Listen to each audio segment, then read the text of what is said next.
உலக நாடு பார்வதி அம்மா, தாய் இந்தியா நாடு தமிழ்நாடு.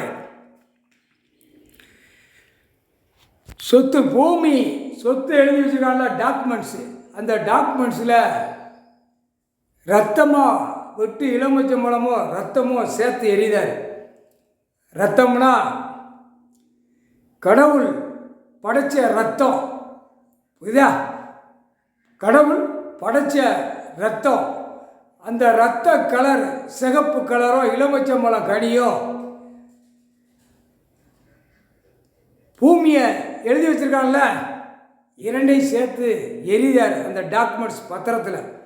அப்போ எப்படி இருப்பான் ஆணும் பெண்ணும், எப்படி நடக்குன்னு பார். ரத்தம்னா ரத்தமாக போயிடுவான். தப்புக்கு மேலே தப்பு பண்ணி எழுதி வச்ச பேப்பரும் ரத்தமும் ரெண்டும் கரைஞ்சி குடும்பம் வேறே கரைஞ்சி போகும். முக்கால் சத்தியம் புரிஞ்சிக்கோ.